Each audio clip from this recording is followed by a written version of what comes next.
Les matins de France Culture, Guillaume Erner. Entre la crise énergétique qui frappe l'Europe, une inflation galopante, des confinements à répétition en Chine, les rouages de l'économie mondiale semblent se gripper un par un.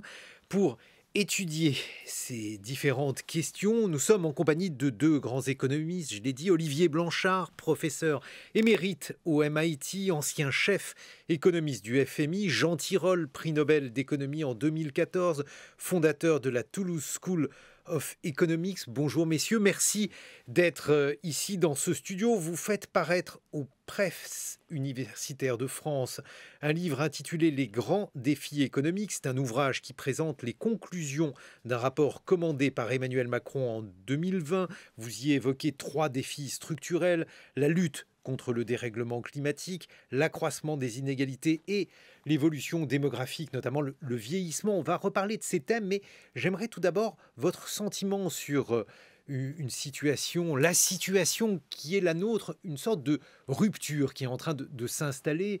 Et j'écoutais l'éditorialiste économiste de la BBC qui évoquait cette nuit une véritable cassure. Il expliquait lui aussi que nous en étions à la fin de l'abondance, mais le terme est, semble-t-il, moins polémique au Royaume-Uni. Et il expliquait que cette abondance qui signifiait un bas coût de l'énergie auparavant, une facilité pour la mondialisation, notamment en termes de transport, c'était d'abord grippé avec le Covid-19 et puis aujourd'hui était littéralement à terre avec la guerre en Ukraine. La période que nous vivons est-elle comparable à la cassure, par exemple, de 1973 ?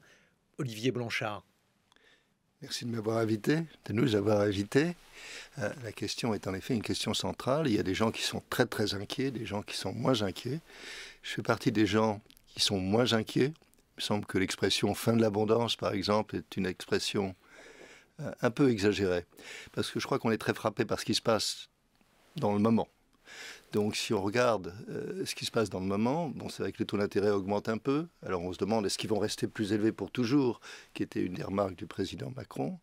L'inflation est pour le moment le sujet numéro 1, mais ça ne va pas durer. Éventuellement, elle va disparaître. Le prix des matières premières a augmenté considérablement vu au Covid, vu à l'Ukraine. Mais là encore, on peut penser qu'on va retourner à des niveaux, pas les niveaux antérieurs, bien sûr, mais des niveaux raisonnables.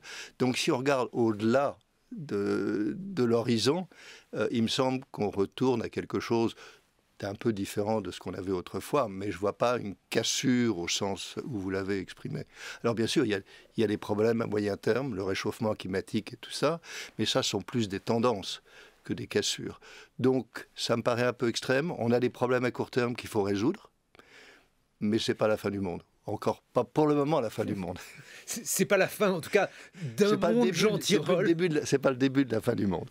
Exactement, il faut regarder l'horizon d'une certaine manière. C'est-à-dire qu'aujourd'hui, on a des problèmes un peu similaires à ceux de 1973. On veut éviter par la politique économique la stagflation qu'il y a eu à cette époque, l'inflation, la récession. Donc il faut éviter ça. Après, à long terme, c'est différent parce qu'à long terme, effectivement, c'est les problèmes structurels de long terme qui comptent. Il faut faire attention quand même, on n'est pas tout à fait dans la même position qu'en 73. On a déjà beaucoup plus de dettes, qui est soutenable si on fait ce qu'il faut, mais il faut faire attention à ce qu'on n'avait pas en 73. On avait une situation financière bien supérieure. On a la déglobalisation qui est là. Qu'est-ce que ça veut dire ? Alors, la déglobalisation, c'est-à-dire que notre pouvoir d'achat s'est beaucoup amélioré grâce, effectivement, au commerce international. Alors, avec des effets sur l'inégalité, bien sûr. C'est pas totalement égalitaire, mais disons, notre pouvoir d'achat a beaucoup bénéficié de pouvoir acheter en Chine, au Vietnam, etc. Et donc, aujourd'hui, si on revient à une situation de guerre froide, un peu entre deux blocs, ça serait un peu dramatique aussi pour le pouvoir d'achat. Mais bon, on n'en est pas là, il faut faire attention et surtout, il faut investir. Bon, mais alors vous savez que les économistes, ça aime bien présenter la peur du jour. La peur du jour qui est par exemple à la une des Échos, c'est la guerre de l'énergie, ça, on en a parlé, mais notamment des inquiétudes de risque de crise financière. Alors là, ça ne serait pas 1973, mais plutôt 2007, avec, nous disent les Échos, un Lehman Brothers de l'énergie. Qu'est-ce que ça signifie, Olivier Blanchard? Je vous vois sourire. Parce que vous avez commencé en disant les économistes aiment bien exagérer ou mettre des titres en première page avec de grands caractères. Ce n'est pas les économistes qui font ça, ce sont les journalistes, si je peux me permettre de le dire. Vous pouvez tout vous permettre. Non, je crois qu'il faut rester tout de même dans cette optique où il y a des problèmes. Certains, il faut s'en occuper maintenant, certains, il faut s'en occuper rapidement, et certains, il faut s'en occuper de manière soutenue pendant très longtemps. Sur cet aspect crise financière, le secteur manufacturier, si on veut, n'est pas du tout comme le secteur financier. C'est-à-dire qu'en effet, un certain nombre d'entreprises risquent d'avoir des problèmes, il risque d'y avoir quelques faillites. Je pense que l'État interviendra quand c'est vraiment dramatique, mais il n'y a pas ces liens très étroits entre toutes les entreprises qui a déclenché Lehman, enfin, que Lehman a déclenché. Donc l'analogie me paraît fausse. Bien sûr, il y a des entreprises qui font de gros profits, il y a des entreprises qui vont faire des pertes. Ça arrive tout le temps, ça va arriver un peu plus. Là encore, on n'est pas dans le normal, mais on n'est pas dans la crise. La taille du titre me paraît injustifiée. Bon, alors, puisqu'on a dit un peu du mal des journalistes, Jean Tirole. Oui, c'est-à-dire qu'il y a quand même... C'est peut-être une erreur tactique de ma part de dire du mal des journalistes. Je vais dire du mal des économistes dans quelques instants, mais je vous laisse parler Jean Tirole. Non, effectivement, il y a des problèmes de liquidité qui sont... Parce que toutes ces entreprises d'électricité, par exemple sur les marchés énergétiques, achètent à terme et donc ont des transactions un peu comme les banques entre elles. La question, c'est que ces entreprises font face à des chocs très importants. Prenons la compagnie suisse, par exemple, qui n'a plus d'électricité hydraulique parce qu'il y a eu sécheresse. Ils sont obligés d'acheter du gaz, ils sont obligés d'acheter de l'électricité à l'étranger. Et donc, ils ont des problèmes. Donc, il faut que les États aident à la liquidité comme ils ont aidé, effectivement, pour les banques. Mais comme Olivier, je ne suis pas très inquiet. C'est-à-dire que maintenant, on sait faire ça et on y arrivera. Bon, mais alors, du mal quand même des économistes. Vous le dites d'ailleurs en introduction de votre livre, Olivier Blanchard, Jean Tirole, Les grands défis économiques aux presses universitaires de France. Vous dites, on croit de moins en moins les experts, et notamment les experts économiques, mais justement, moi j'ai le souvenir de beaucoup d'économistes, j'ai les noms, je ne les citerai pas, qui expliquaient que la concurrence en matière énergétique était bonne, qu'il fallait l'encourager, et on voit aujourd'hui les résultats. Alors je ne sais pas s'il y aura un Lehman Brothers de l'énergie, mais vous dites qu'il y aura des faillites dans le secteur, il y en a déjà d'ailleurs quelques-unes. Est-ce que ce n'est pas le signe que la concurrence sur les utilities, sur ce qu'on appelle les communs, n'est pas une chose néfaste? Jean Tirole. En fait, les problèmes actuels n'ont rien à voir avec la concurrence. C'est souvent des monopoles eux-mêmes qui ont des problèmes. Ce sont des problèmes qui sont liés effectivement au manque d'assurance. Et pourtant, il y a des marchés d'assurance sur les marchés électriques, mais qui font que quand il y a des chocs, des compagnies peuvent perdre de l'argent. Et ça n'a rien à voir avec la concurrence, ça peut être des monopoles. Les économies sont poussées pour la concurrence au niveau de la génération, pas au niveau de la transmission ou de la distribution nécessairement. Donc la production d'électricité... Expliquez-nous ce que ça signifie, Jean Tirole. La production d'électricité peut être concurrentielle, c'est-à-dire on peut avoir différentes... types de renouvelables, le nucléaire, le gaz, etc., qui se font concurrence pour produire de l'électricité et la mettre sur le réseau de transport haute tension. Donc ça se fait dans tous les pays du monde. Par contre, il y a d'autres segments qui sont des segments monopolistiques automatiquement, comme justement le secteur haute tension, la distribution locale. C'est quelque chose qui est monopolistique par essence. Donc, la crise actuelle n'a rien à voir avec ces problèmes de concurrence. La crise actuelle n'a rien à voir, mais c'est comme si ces économistes avaient omis un petit quelque chose, par exemple la possibilité d'une guerre, alors une guerre qui entraîne des sanctions, lesquelles entraîneraient une augmentation des prix de l'énergie, notamment du gaz, bref, qu'il y ait un grain de sable qui ait grippé le mécanisme, un grain de sable qui n'était pas du tout prévu par ces économistes-là, en tout cas Olivier Blanchard. Là encore, on peut accuser les économistes de ne pas avoir ce qu'on dirait stress testé. Le système, il faut expliquer tester le système par rapport à des chocs très forts. Et là, il y a en effet une analogie avec Lehman et la crise financière, c'est que les économistes qui ont travaillé sur la question, je ne suis pas du tout un spécialiste de ça, ont probablement regardé ce qui se passait quand il y a une variation de prix historique. Et à chaque fois qu'on a un changement de prix ou une augmentation de prix qui est beaucoup plus large que ce qu'on a vu dans le passé, ça va créer des tensions. Alors c'est vrai que rétrospectivement, on aurait probablement dû réfléchir à ce qu'on allait faire dans ce contexte. Mais là encore, ça n'a pas de rapport avec la réorganisation du marché ou avec la concurrence.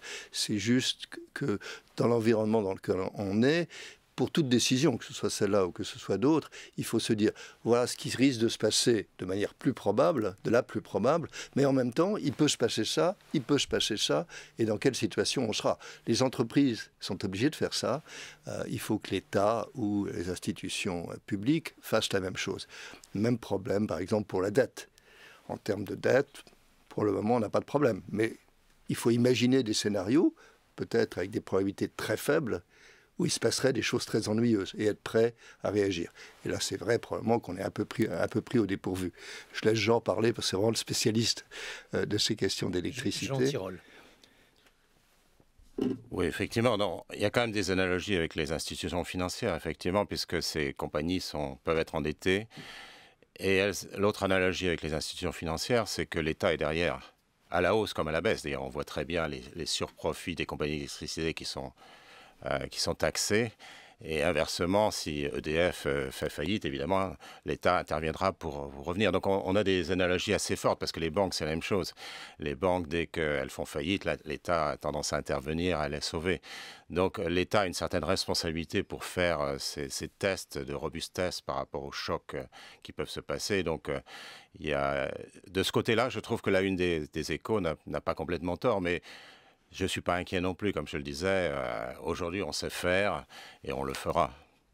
Dans le livre que vous publiez, Olivier Blanchard et Jean Tirole, Les grands défis économiques, c'est un livre qui était un rapport commandé par Emmanuel Macron en 2020. Vous dressez notamment un tableau plutôt mesuré de la situation française, notamment sur les inégalités. Vous êtes finalement plutôt rassurant dans un climat pessimiste sur notre pays. Et j'ai justement la une de l'Express aujourd'hui avec une interview de François Hollande. François Hollande est plus dur que vous. Alors il explique par exemple que le déclassement en France, le déclassement de la France est une réalité. Qu'en pensez-vous? Seriez-vous aussi dur que lui, Olivier Blanchard? Non, absolument pas. Il me semble que la France est un pays riche et objectivement assez heureux et assez privilégié. Il y a toujours des marges où on pourrait faire mieux, on pourrait avoir un commerce extérieur un peu plus fort, on pourrait avoir un secteur manufacturier un peu plus puissant. Mais de manière générale, vous parlez à quelqu'un qui revient des États-Unis et qui est maintenant temporairement en France, la qualité de la vie en France est tout à fait stupéfiante par rapport à ce qu'elle est de l'autre côté. En termes de sécurité, de protection, l'État est vraiment là. Il est lourd, l'État, mais il protège considérablement. Certains pensent qu'il protège trop, mais le résultat n'est pas un pays pauvre, affaibli par l'État. C'est un pays riche avec des problèmes. Donc je suis toujours très étonné quand je rentre en France de voir le degré de pessimisme des Français. Quand on regarde sur les inégalités, on a en effet moins d'inégalités que d'autres pays. Ça ne veut pas du tout dire qu'on doit accepter ces inégalités. On doit travailler dessus parce qu'il y en a encore trop. Mais par rapport aux autres pays, on est dans une meilleure situation. Sur l'augmentation du prix de l'électricité, il y avait un graphique aujourd'hui dans le Financial Times qui était tout à fait étonnant, montrant que l'augmentation des prix de l'électricité, c'est de 10 centimes par kilowattheure en France, contre 50 centimes en Italie, 60 centimes en Angleterre. Alors, c'est vrai que les prix ont augmenté, mais quand on regarde dans un contexte plus large, non. Je suis assez optimiste sur l'état de la France aujourd'hui. Mais ça, c'est quand même étonnant parce que là aussi, beaucoup d'économistes, Olivier Blanchard, ont pourfendu l'étatisme. Ce graphique, je l'ai vu comme vous, et il plaide malgré tout en faveur de l'étatisme, y compris pour l'Angleterre, puisque l'Angleterre a priori plus suivi le conseil de certains économistes classés comme orthodoxes, et il se retrouve dans une situation où finalement, eh bien, il propose de l'énergie plus chère, il y a des troubles sociaux liés à cela. Il faudrait peut-être écouter moins les économistes, ou en tout cas certains économistes. Bien sûr, écouter moins certains économistes et plus d'autres. Non, il y a un débat éternel entre le rôle de l'État et le rôle du marché, et en politique, les politiques ont tendance à... j'allais dire chavirer, non, pas plutôt virer de bord. Certains mettent l'emphase sur le marché, d'autres sur l'État, et à chaque fois, il y a des erreurs à droite, il y a des erreurs à gauche. Il est clair que l'Angleterre, si j'étais prêt à parier, je parierais que l'Angleterre va mettre quelque chose comme un bouclier tarifaire pour éviter des émeutes dans la rue. Oui, il y a souvent des moments où j'hésite à accuser les politiques maintenant plus que les économistes. Mais derrière vous pouvez y aller sur les journalistes aussi. Exactement. Mais ils trouvent des économistes pour soutenir leurs idées. C'est un très très vieux débat entre l'économie de marché de Pinochet et puis la centralisation planifiée. Il faut rappeler l'économie de marché de Pinochet parce que Pinochet avait été conseillé par certains économistes, Milton Friedman, Frédéric Hayek, qui a priori lui avaient conseillé de libéraliser un certain nombre de marchés avec des conséquences terribles, non seulement sur le plan politique et moral, mais aussi sur le plan économique. Aujourd'hui, est-ce que ça signifie, Jean Tirole, que finalement le barycentre des économistes est beaucoup plus étatiste qu'auparavant? Vous êtes converti, votre profession, à un étatisme tempéré. Vous parlez à deux économistes qui ont enseigné au MIT, donc pas très favorable a priori aux personnes que vous citez. Je crois que le rôle de l'économie, moi j'ai fait toute ma carrière de recherche sur la régulation, donc je suis un libéral, je crois au marché, mais en même temps un libéraliste régulé. Le libéralisme, c'est pas du tout le laisser-faire, ça n'a rien à voir avec le laisser-faire, c'est effectivement un État avec une protection pour les citoyens, avec une régulation contre les défaillances de marché. Et donc, maintenant, il y a un peu un consensus quand même là-dessus. Des Friedman, on n'en voit plus beaucoup, pour être honnête. Mais alors, d'où vient ce débat qui est très fort en France sur le fait que ce qui nous ronge, ce qui nous tue, c'est l'ultralibéralisme, c'est le capitalisme? Alors, la France fait mieux que beaucoup d'autres pays en termes de protection sociale, quand même, et en termes de lutte contre la pauvreté, même s'il y a des inégalités qui sont encore trop grandes. C'est toujours la même histoire, hein. Vous connaissez la boutade. Quand je me regarde, je me désole. Quand je me compare, je me console. Et c'est un peu ce que disait Olivier avant. Je crois que c'est vraiment important de comprendre qu'on a certaines... Alors, il faut comprendre quel est le rôle de l'État. Le rôle de l'État, c'est pas d'être un producteur, c'est pas d'intervenir dans tout. L'État n'a pas l'information, l'État est sujet au lobby. Il est important que l'État sache ce qu'il doit faire. Et ce qu'il doit faire, c'est réguler les banques, réguler les industries, le droit de la concurrence, redistribuer, préparer l'éducation. Parce qu'on parlait de l'avenir de la France, et je suis assez d'accord avec Olivier, mais on voit quand même qu'en matière d'éducation, par exemple, la France est en retard, très en retard, et c'est très dangereux pour l'avenir. En matière des grandes industries comme les tech, la biotechnologie, on a beaucoup de talent et on n'a pas d'entreprise. Donc ça, c'est dramatique pour l'avenir. Beaucoup vont à MIT comme l'a fait Olivier Blanchard. On se retrouve dans quelques instants, Olivier Blanchard. Jean Tirole, les grands défis économiques. C'est le livre que vous publiez aux presses universitaires de France. Bon réveil à tous, il est 8h sur France Culture. 7h, 9h.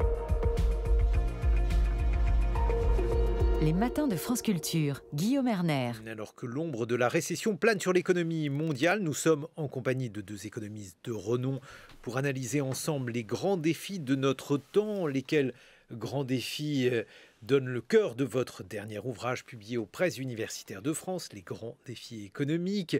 C'est un livre qui reprend les éléments d'un rapport que vous avez remis à Emmanuel Macron après qu'il l'ait commandé en 2020 avec 3 défis structurels qui y sont disséqués: la lutte contre le dérèglement climatique, l'accroissement des inégalités et l'évolution démographique. Nous évoquions les grandes ruptures et la rupture principale, en tout cas le premier défi auquel nous sommes confrontés, c'est le défi climatique. C'est un défi un peu inédit pour les économistes, Olivier Blanchard, puisque celui-ci va imposer une taxe, il va imposer finalement à ce que dans l'économie réelle entre en compte quelque chose qui jusqu'ici paraissait gratuit, même si on voit aujourd'hui à quel point ce gratuit-là, la nature, peut être coûteux. Bien. 2 choses. La première, c'est que je n'utiliserai pas le mot structurel, mais plus existentiel. On est vraiment dans des défis existentiels, que ce soit le réchauffement climatique ou les inégalités, à la fois parce qu'elles sont inacceptables et parce que politiquement, elles peuvent vraiment détruire la démocratie, et ce serait dramatique. La deuxième, je voudrais revenir, si je peux me permettre, à la séquence précédente. Bien sûr. Et l'importance donc au billet politique de Jean Lémarie. Exactement. Et l'importance de la concertation. Il a été très clair sur le fait que c'est très difficile à faire, mais c'est absolument essentiel. Par exemple, dans la situation actuelle, on a une grosse diminution de pouvoir d'achat de la France dans son ensemble. Pourquoi? Parce qu'on achète notre énergie largement à l'étranger, que le dollar s'est apprécié, donc l'euro est moins cher, et la France, dans son ensemble, a perdu du pouvoir d'achat. On ne peut pas l'éviter. Et donc la question dans ce cas-là, c'est qu'est-ce qui paye? Est-ce que ce sont les salariés? Est-ce que ce sont les entreprises? Est-ce que ce sont les imposables, les contribuables? Les contribuables maintenant, les contribuables dans l'avenir, donc l'utilisation de la dette. C'est une discussion qui doit avoir lieu de manière à ce qu'on comprenne qu'à la fin, quelqu'un doit payer. Pour le moment, on est tout à fait dans un esprit, personne ne paye. Et donc, je crois qu'on sait que c'est très difficile. On l'a vu avec la Convention citoyenne sur le climat. C'est très difficile à faire, mais ça me paraît absolument essentiel. Donc, c'était les 2 points que je voulais faire. Mais justement, qui va payer aujourd'hui? Puisque on a décidé, pour le moment en tout cas, de ne pas décider qui payera. On a d'abord décidé qu'une bonne partie sera payée par les contribuables maintenant ou plus tard. C'est-à-dire que l'État a mis un bouclier tarifaire et donc achète l'électricité à un prix bien supérieur auquel il la vend. Et donc, pour le moment, c'est largement les contribuables. Et puis, l'augmentation de la dette, qui veut dire les contribuables dans le futur.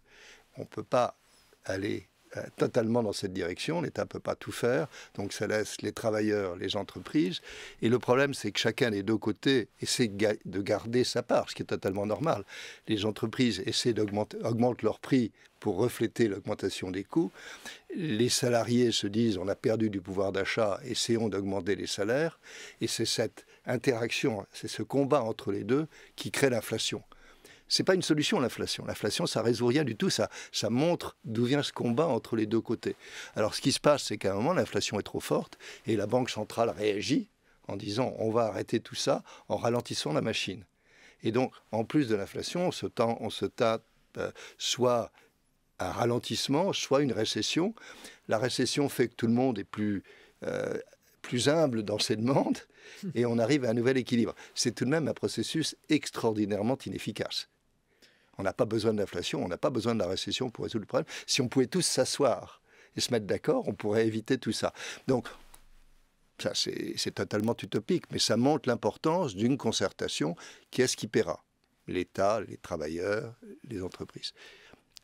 Défi existentiel, Jean Tirole. Le premier défi que nous on évoquait, c'était le réchauffement climatique. Qu'est-ce qu'il imposerait, selon vous, pour les économistes, ou pour vous qui êtes économiste, qu'est-ce qu'il faudrait faire pour tenter de juguler ce fléau? Il faudrait faire plusieurs choses, parce que pour l'instant, on n'a pas fait grand-chose depuis 30 ans, depuis le sommet de Rio. Nous attendons, comme tout le monde. On fait des petits gestes, mais en gros, on ne fait pas grand-chose. Et là, on est dans une situation extrêmement complexe. Ça devient même dramatique, existentiel, comme dirait Olivier. Et donc, il faut faire un certain nombre de choses. Dans le rapport, on avait insisté sur le fait qu'il faut évidemment un prix du carbone. Je crois qu'à peu près tous les économistes au niveau mondial pensent qu'il faut un prix du carbone. Alors, c'est important d'expliquer ce que ça veut dire. Alors, un prix du carbone, c'est de responsabiliser les administrations, les entreprises et les particuliers sur l'impact qu'ils ont quand ils utilisent des énergies fossiles sur le climat. C'est-à-dire que chaque fois qu'on utilise du pétrole, du gaz, du charbon, on a un impact sur le climat qui est important. Et c'est vraiment le fond du problème. Donc on essaie normalement de faire en sorte que les gens et les entreprises fassent des gestes, investissent dans des équipements verts, etc., afin de consommer moins d'énergie fossile. Donc ça, c'est vraiment la base. Et on ne sait pas faire autre chose finalement qu'un prix du carbone pour ça. C'est-à-dire qu'on donne un signal prix. On dit, voilà, quand vous émettez du CO2, ça coûte tant en termes de réchauffement climatique. Donc on pense aujourd'hui que ça devrait être 60 € la tonne de carbone à peu près, qui va monter dans l'avenir. Bon, ça a été calculé des centaines de fois par les économistes. Ça avait été mis en place en 2014 par Ségolène Royal. Et donc, il faut arriver à faire ça. Mais ça ne suffit pas. C'est-à-dire qu'il faut d'abord un prix du carbone qui soit intelligent. Pour l'instant, c'est un gruyère. Il y en a qui paient un prix du carbone, d'autres qui ne le paient pas. Les Gilets jaunes l'avaient bien dit. Ils avaient raison. De toute façon, ce n'est pas normal. Tout le monde devrait payer un prix du carbone. Y compris sur les produits pétroliers, par exemple. C'est très important. Il faut une taxe d'ajustement, parce qu'évidemment, il faut faire payer les importations quand elles viennent d'un pays où il n'y a pas de prix du carbone. Il faut qu'il y ait une concurrence loyale, mais ça ne suffit pas. Donc il faut une compensation des ménages les plus démunis, ce qu'on ne fait pas actuellement. Moi, ce qui me frappe avec le bouclier tarifaire, c'est que non seulement on encourage les gens à utiliser des énergies fossiles, donc on va à l'encontre du réchauffement climatique, parce qu'on leur dit de toute façon, il n'y aura aucune conséquence sur les prix, mais en plus, on protège tout le monde, y compris les gens les plus aisés. Ça me paraît totalement absurde et on dépense des sommes absolument fabuleuses, je ne sais plus, 24 milliards, je ne sais plus quel est le chiffre exact, pour ça. Ça me paraît assez délirant, pour être honnête. Alors, sur la protection, c'est plus compliqué que ça, parce qu'il y a aussi des avantages à utiliser les prix pour limiter l'inflation, par exemple. Mais disons qu'on a, dans ce balancier entre les deux instruments, des aides à la personne, c'est-à-dire qu'on donne des revenus aux plus démunis, et on garde le prix constant. Je crois qu'on est allé un peu loin en France, où on a dit vraiment on ne touchera absolument pas au prix de l'énergie. Donc ça, c'est vraiment, vraiment important. Après, il y a des tas d'autres choses à faire. Et il faut aussi faire de la recherche et développement verte pour avoir les technologies de rupture. Donc dans le rapport, on avait une proposition qui consistait à avoir une agence européenne style DARPA, mais pour l'énergie. Il faut mettre ça au niveau européen. La France ne compte pas, en gros. Il faut que ça soit européen pour qu'on ait les moyens suffisants pour générer ça. Et il faut un certain nombre d'autres actions. Donc, comme toujours, les politiques, ce n'est pas un prix du carbone seulement. C'est beaucoup d'autres choses qu'un prix du carbone, même si ce prix du carbone est bien fait. Mais alors, est-ce que je peux revenir, Olivier Blanchard, sur le prix du carbone? Il y a une opposition très très forte en France, qu'on appelle ça prix du carbone ou taxe carbone, on l'a vu avec les gilets jaunes, et je crois que ça vient à différents niveaux. D'abord, les gens n'ont pas envie de payer plus, ça me paraît parfaitement compréhensible, mais c'est également la notion qu'on face à un défi tellement existentiel, pour reprendre l'expression, utiliser juste un prix de marché pour résoudre le problème paraît être une solution technocratique et pas du tout à la dimension du problème qui est multiforme, etc. Il y a une espèce d'aspect philosophique là. Comment est-ce que vous pouvez réduire ça à un prix du marché? Et donc, les économistes sont tout à fait pour un prix du carbone, totalement. Toutes les enquêtes le montrent. Mais la raison principale pour laquelle moi je veux un prix du carbone, et je me bats pour essayer d'expliquer pourquoi c'est nécessaire, c'est qu'en l'absence de prix du carbone, on prend des décisions de toutes sortes pour combattre le climat. Certaines coûtent 50 € par tonne évitée, certains coûtent 1 000 €, certains coûtent 2 000 €. On n'a aucun moyen de savoir quelles sont les bonnes. Et donc, si on n'a pas de prix du carbone et que tous, on essaie de faire des trucs, que ce soit nous individuellement, baissant le chauffage, que ce soit l'État, l'interdiction des voitures thermiques, etc., on va payer beaucoup, beaucoup plus que ce qu'on pourrait payer si on le faisait de manière rationnelle. Le coût du combat contre le réchauffement climatique va être élevé. Il ne faut pas se faire d'illusions. Il y a des chiffres, 2% par an du PIB ou quelque chose comme ça. Ce sera probablement plus que ça. Si on fait n'importe quoi, mais avec beaucoup de bonne volonté, on va dépenser 3 fois ça. Donc, on va se retrouver dans une situation où on ne peut pas le faire. Donc, c'est absolument essentiel d'avoir un prix du carbone. Comme Jean a dit, c'est juste une partie de ce qu'il faut faire, mais on ne peut pas l'éviter. Ce livre où vous préconisez cela, Jean Tirole, Olivier Blanchard, est un rapport remis à Emmanuel Macron. Que vous a-t-il dit à ce sujet? Quel était son sentiment, sa volonté aussi? Bon, d'abord, il a été relativement discret. Il a participé à beaucoup des réunions, donc il a entendu les arguments, il a reçu notre rapport. Je crois qu'il est conscient de l'importance du combat contre le réchauffement climatique, qui me paraît être la politique essentielle des décennies à venir. Il est totalement évident qu'il en a fait pour le moment moins que ce qu'on aurait pu, Jean et moi, espérer. J'espère que le second mandat sera plus agressif de ce côté-là. On peut faire beaucoup plus, à la fois au niveau de Bruxelles, au niveau national. J'espère qu'il va le faire. Il y a là aussi un problème, Jean Tirole, notamment dans le contexte de la guerre en Ukraine, puisque les prix sont déjà en train d'augmenter. Le fait d'imposer une taxe carbone, voilà, encore augmenter les prix. Comment faire cela dans ce contexte? Comment faire cela sans augmenter les inégalités? Parce que là aussi, il y a un certain nombre de comportements qui montrent que finalement ce sont les moins aisés qui ont à débourser le plus. Par exemple, ce sont eux qui utilisent leur voiture sur de longs déplacements, alors que bien souvent les gens aisés habitent en ville et n'ont pas à faire ce type de déplacement. Bref, comment faire pour que la taxe carbone ne soit pas l'ennemi de l'égalité ou d'un mécanisme égalisateur? Non, vous avez tout à fait raison. C'est-à-dire que la taxe carbone est régressive. C'est-à-dire qu'effectivement, les gens plus démunis paieront plus de taxes carbone en proportion de leurs revenus. Mais c'est vrai de la plupart des politiques écologiques. Si vous réfléchissez à la voiture électrique, aux panneaux solaires sur le toit, etc. La rénovation des bâtiments. Oui, ça bénéficie aux propriétaires, ça bénéficie aux gens plutôt aisés. Donc c'est vrai de la plupart des subventions qui sont octroyées par l'État. Malheureusement, c'est agressif. Donc, pour combattre ça, il faut absolument, effectivement, qu'il y ait une compensation et on le fera jamais parfaitement. Il faut être honnête. On n'a pas l'information pour savoir qui exactement prend une voiture, prend pas une voiture, etc. Mais il faut le faire à la louche et faire en sorte que les plus démunis soient compensés par un chèque énergie. C'est très simple. En fait, les plus démunis, si on leur donnait un chèque énergie, même en proportion, si on donnait le chèque énergie à tout le monde, ça n'empêche qu'ils y gagneraient quand même. Donc, c'est quand même important à savoir. La politique qu'on poursuit aujourd'hui, pas seulement en France, mais partout, on subventionne tout le monde d'une certaine manière. On compense tout le monde parce qu'on garde les prix de l'énergie constants. Et ça, c'est dangereux. C'est pas seulement climatiquement dangereux, mais c'est aussi dangereux d'un point de vue inégalité. Les conséquences sur... Je me permets toujours d'intervenir. Olivier Blanchard. Là-dessus, on a fait des enquêtes très intéressantes justement sur l'opinion des gens par rapport au prix du carbone. Et en majorité, les gens sont contre si on leur dit juste prix du carbone. Mais si on leur dit prix du carbone avec les revenus venant de la taxe carbone étant redistribués à des aides ciblées, à ce point-là, on arrive à une majorité de gens qui sont pour. Alors, ça reste un peu abstrait. Est-ce qu'ils le feraient vraiment? Je sais pas.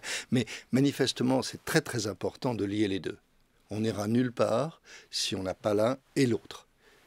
Et sur la question des inégalités, parce que là aussi, c'est le deuxième thème que vous abordez dans les grands défis économiques, le livre que vous publiez au PUF, le lien avec une situation déjà inégalitaire, perçue comme telle, même si il faut probablement en revenir là-dessus, Olivier Blanchard, vous établissez que la France est dans une situation relativement clémente par rapport aux inégalités. Oui, alors je vais répéter ce que j'ai dit avant, ce n'est pas parce qu'on fait un peu mieux que les autres qu'on fait bien. C'est le genre d'argument que je donnais quand je rentrais à la maison, j'avais 12 et les autres avaient 10. Il faut faire mieux, et c'est clair, il y a une demande d'égalité, une inquiétude vis-à-vis de l'augmentation des inégalités, qui en France n'est pas dramatique, sauf peut-être tout à fait en haut, où vraiment les très très riches deviennent très très très riches. Et donc il faut faire quelque chose. Donc le thème du rapport, et c'est assez évident, c'est de dire on peut traiter les inégalités à trois moments. On peut les traiter quand le processus de marché a eu lieu et de redistribuer, qui est la manière dont on le fait en pratique. On peut essayer de changer le système de production de manière à ce que les boulots soient plus intéressants, qu'il y ait moins de boulots idiots, etc. Ou on peut travailler avant et former les gens en termes de ce que les économistes appellent le capital humain et le capital financier. Donc on insiste beaucoup sur le fait que c'est les deux premières étapes sur lesquelles il faut travailler. Sur l'organisation des entreprises, on peut probablement faire mieux, mais ce n'est pas absolument évident. Il restera des boulots idiots, malheureusement. On ne peut pas totalement les éviter, mais on peut faire mieux. Il peut y avoir des systèmes de promotion qui vont plus loin dans la hiérarchie. La formation professionnelle est certainement, au cours de la vie, est certainement quelque chose de très, très important. Mais il nous semble que les deux gros leviers, c'est l'éducation. Ça, c'est pas très nouveau, mais c'est vrai. Et puis, la transmission des patrimoines financiers. Et donc, sur ce sujet, on a osé dire, réfléchissons à l'impôt sur les héritages. Mais alors, par exemple, la question de l'éducation, en France, il y a effectivement un certain nombre d'interrogations sur l'école, sur le mode de financement et aussi sur la manière dont l'argent est utilisé, Jean Tirole. Oui, il y a un problème à la fois en niveau, c'est-à-dire que l'école française, en particulier malheureusement l'école publique, ont baissé, et donc on le voit dans toutes les comparaisons internationales, en particulier dans des domaines qui sont très importants, comme les maths et les sciences, qui préparent quand même beaucoup à des jobs, ce qu'on appelle les good jobs, les emplois de qualité. Donc ça, c'est un problème. Et puis c'est très inégalitaire. C'est-à-dire qu'on a une reproduction sociale qui est terrible en France. On est pratiquement les derniers dans l'OCDE. Et donc, bien que l'éducation en elle-même soit gratuite, y compris l'université, on a quand même une reproduction extraordinaire qui se fait de façon assez violente par des problèmes de... les élèves se sélectionnent en fonction de la rente foncière, l'argent qu'ont leurs parents, de plus en plus à l'américaine par des cours privés, par une sélection très tôt, dès l'âge de 3 ans. On a ces systèmes-là. Puis aussi sur l'information. L'information est très importante. Moi, j'utilise toujours le mot délit d'initié, mais c'est un peu vrai. C'est-à-dire que les gens aisés instruits savent où mettre leurs enfants et quelle filière et quelles universités, alors que les autres ne le savent pas. Donc on a un gros problème.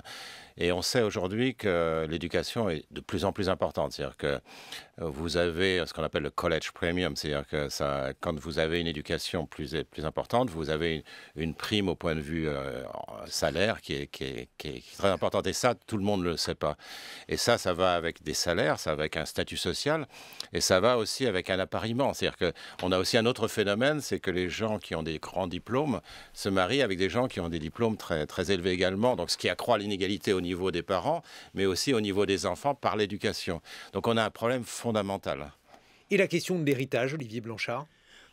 La question de l'héritage, alors c'est quelque chose dont on a beaucoup discuté dans la commission. C'est un sujet assez chaud, qui n'a pas été abordé pendant la campagne, sauf pour aller dans la direction opposée à celle qu'on recommandait. Oui, c'est ça, c'est-à-dire qu'au début de la campagne, il fallait augmenter les droits d'imposition de l'héritage, et à la fin...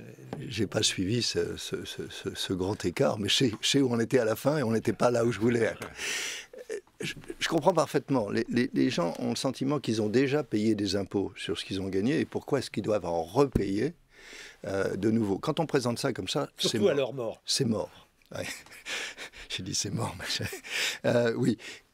Alors ce qu'on a essayé de faire dans la commission, c'est de dire on y réfléchit différemment. Alors c'est utopique, mais je crois que c'est utile comme manière de réfléchir. C'est de dire, imaginez un système où l'emphase n'est pas sur ce que les gens donnent, mais sur ce que les gens reçoivent. Donc on ne regarde pas les donateurs, mais les bénéficiaires. D'accord ? Chaque bénéficiaire, chacun d'entre nous, mesure au cours du temps ce qu'il reçoit des parents, des grands-parents, des oncles, des amis, en termes financiers, au cours de la vie. Donc on commence, initialement ce n'est pas financier, mais au fur et à mesure. Quand on arrive à un certain seuil, disons, pour être parfaitement concret, mais c'est vraiment un chiffre qu'il faudrait travailler, disons quand on arrive à 200 000 ou 300 000 euros, donc quelque chose d'assez raisonnable. Au-dessus de ça, quand on reçoit 1 euro, il y en a 10, il y a 10 centimes qui vont dans une caisse, dans un fonds qui est dédié à l'aide aux jeunes défavorisés, pour leur donner une meilleure éducation, pour leur donner une formation professionnelle, pour leur donner un capital de départ, du collatéral s'ils veulent faire avoir un prêt. Et il me semble que cette manière d'y réfléchir est totalement différente, parce que c'est vraiment une manière de comprendre qu'il y a des gosses riches, il y a des gosses pauvres, et qu'il faut faire un transfert. Et comme Jean l'a dit, ce problème, il passe de génération en génération.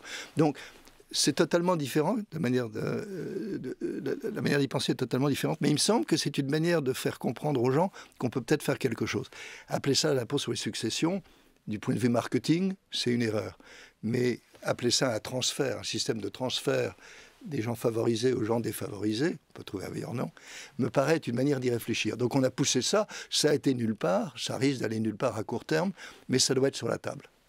La dernière question que vous avez abordée dans ce rapport et dans ce livre, Jean Tirole, c'est la question du vieillissement qui pose, selon vous, là aussi, des défis inédits. Oui, c'est-à-dire qu'effectivement, tous les 5-6 ans, on s'aperçoit qu'il y a un problème avec la caisse des retraites. Alors, il y a des débats exactement sur les chiffres, parce que ça dépend beaucoup des prévisions de croissance, de la productivité et de la croissance des salaires. Mais disons qu'il y a 2 problèmes distincts. Il y a un problème de refondation générale du système, qui est vrai avec ces 42 régimes. Une retraite par points serait quand même beaucoup mieux. Elle serait plus lisible, plus égalitaire. Bon, ça c'est un gros chantier. Et le chantier n'est pas sur le sujet lui-même, mais plutôt sur la transition. C'est-à-dire qu'effectivement, ça ferait des gagnants et des perdants. On a beaucoup parlé des enseignants, par exemple. Donc il faut essayer de faire en sorte que les perdants n'y perdent pas. Donc il y a des problèmes de transition, mais conceptuellement, ça serait beaucoup mieux de toute façon d'avoir un système par points. Après, il y a l'équilibre du système de retraite. Et l'équilibre du système de retraite lui-même, ce qu'on a proposé, c'est de le stabiliser de plusieurs manières. Mais une manière importante, c'est d'indexer sur les salaires, d'indexer les retraites sur les salaires. Pourquoi ? Parce que les recettes du régime viennent essentiellement des cotisations, pas seulement, viennent des cotisations et donc sont indexées sur les salaires. Donc si les dépenses aussi sont indexées sur les salaires, ça stabilise automatiquement le régime. Actuellement, ce n'est pas le cas et on trouve toujours des sparadraps jusqu'ici. Donc on augmente un peu l'âge de la retraite, on augmente les cotisations, on met un peu plus d'argent public. Ça, c'est une évolution qui s'est passée. On met de plus en plus d'argent public pour la sécurité sociale plus généralement. Et donc on a un problème de ce côté-là. Un mot à ce sujet, un mot de conclusion, Olivier Blanchard, sur la question donc du vieillissement et la manière d'y remédier. Bon, d'abord, par rapport aux deux autres défi. Celui-là n'est pas existentiel. On peut survivre, mais ça pose la question fondamentale du contrat social entre les générations. Et donc, quand on parle de réforme des retraites, la question c'est est-ce qu'on veut être plus généreux vis-à-vis des vieux, plus généreux vis-à-vis des jeunes, et comment on le fait? Je crois que c'est vraiment à ce niveau-là qu'il faut commencer.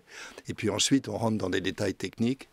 Et là, notre commission a proposé un certain nombre de solutions.